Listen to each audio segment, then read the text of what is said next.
We're making a little magic today on this episode of the Scrapbook Showgram.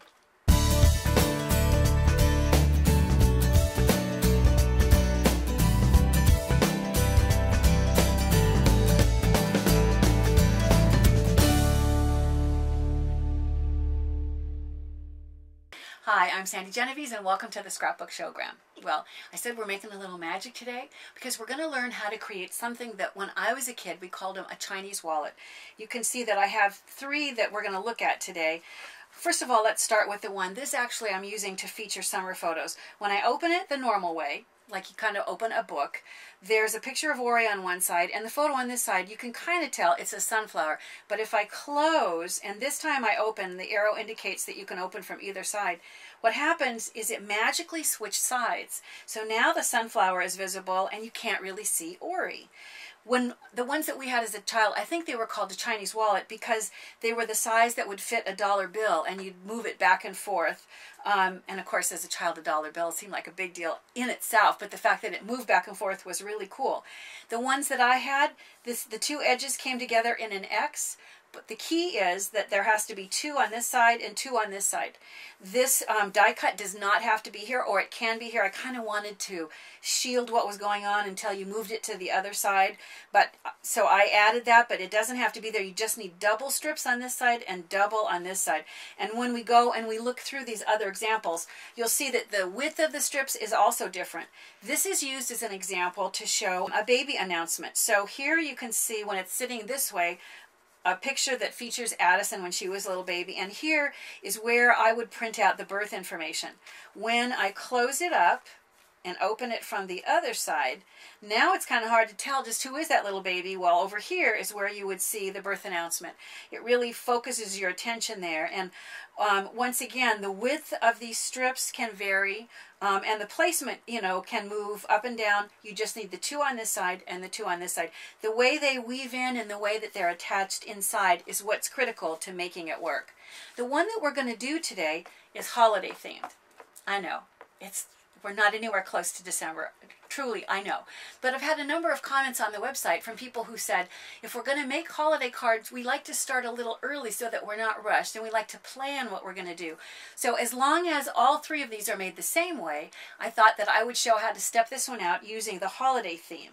And then, of course, you can create yours to match anything that you want. So I've got it decorated for the holidays. Again, I have a little arrow to indicate that it opens both ways. If you're sending this to lots of people and you think they might not understand, you might also want to write on there, opens both sides, something like that.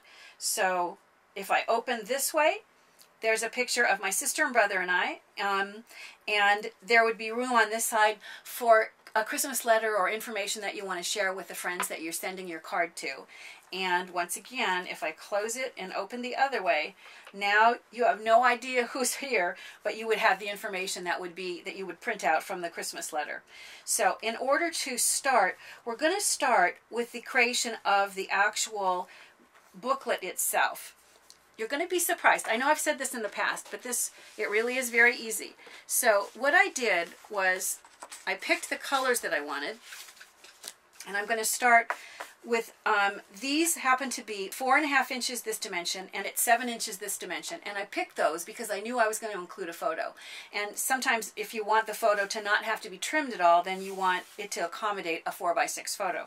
That was how I started with the size that I did. It also was a nice size to fit into envelopes that were easy for me to get. You don't need 2 though, you need 4, because what's going to happen is the strips are going to be in the middle layers in between. So I'm going to set these aside for a minute and show you what happens with the strips. My strips happen to be about 3/4 of an inch. They don't have to be. They can be narrower, they can be fatter. It's just that I have 2 that are going to sit on this side and 2 on this side. And what I did, because I knew that I wanted the photo to show through on this side, I used a Post-it note as a guide, and I've set it down so that I know that my photo is going to show nicely inside this size opening.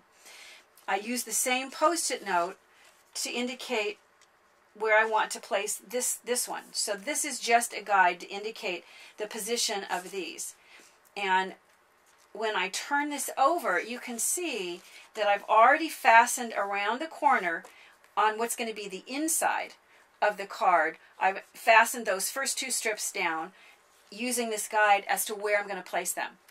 For this side, I have 2 strips again, and I've used a post-it note as a guide again, but this time I want them much closer together because I want it not to be obvious when the picture's on this side who is there.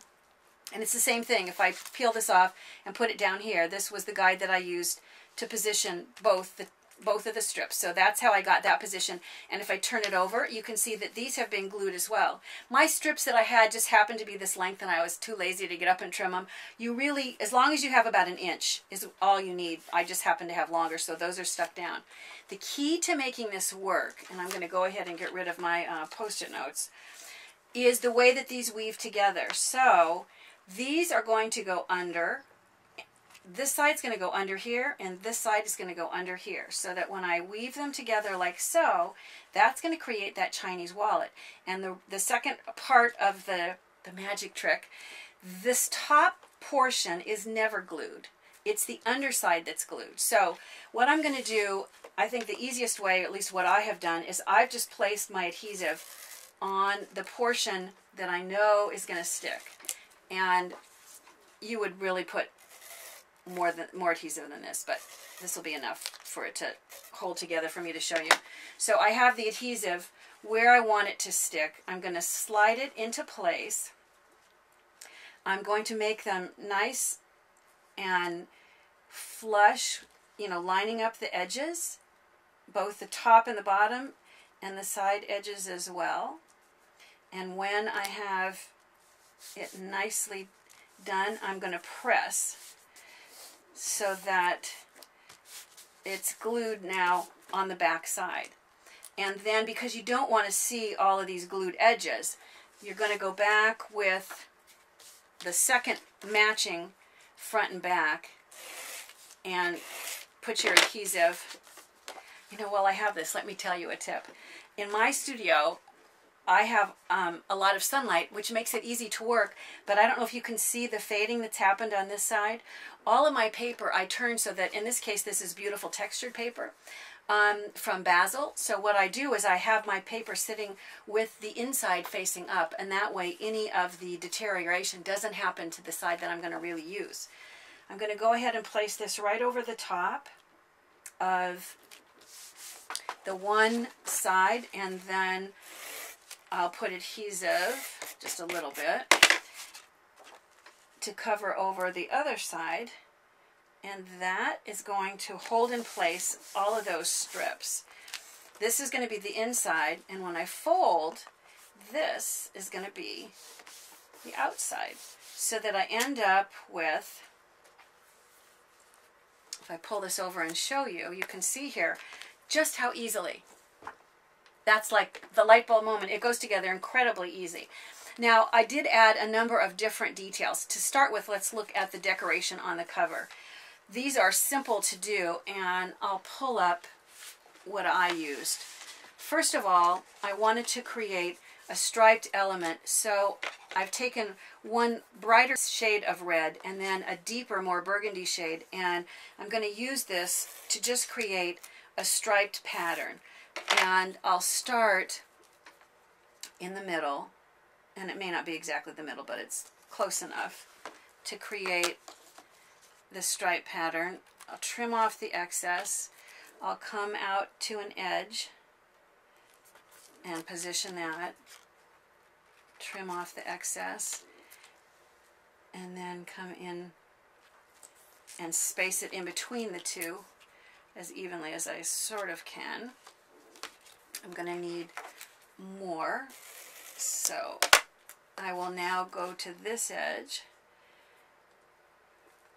create that, and after I snip this, I'll just have one more of the stripes to do. And at this point, I could maneuver them around a little bit. If I haven't pushed hard, I can still move them around if I need to, but I get this striped element. I'm going to attach this to the white, and normally I would do it off one edge, but I want to trim the same amount. I want my pattern to be kind of even, so I'm going to line this up so that my inside pattern on the stripes really looks even, because I don't need all this excess. When I put this down, I'm going to trim off the extra. So right now, I'll get rid of the extra on both ends and turn it around so you can see that now I've got that striped pattern going. And then I'm going to position this. I'll bring this over so you can see now, you know, where this is. It doesn't have anything to do with the magic. It can be exactly in the middle or more layered to one side or the other, however you want to. The final little elements, I've taken a circle punch and I've used it. I'll just punch out a few to give you enough of an idea. I'm going to put adhesive and I'll place just a few of these down. When you're making polka dots, it looks best if they don't all show as a solid polka dot. It really looks more realistic if some of them look like they disappear behind an edge, whether it's the border or whether it's the outside edge. But you would continue with the polka dots until you have a pattern that you like. This greeting was rub-on letters. If you're going to do enough for an entire, you know, Christmas card list, you're probably going to want to either print it on the computer or handwrite it. And then I just added a little die cut that says enjoy on there. And once again, remember to either write out the message that you can open from both ends or that do the arrows. You need something to help the person who's going to receive this understand that they can open it from the left and they can open it from the right, because that's when the magic happens. After you've decorated the front, let's then go ahead and look at the inside. On mine, there are a number of decorative elements.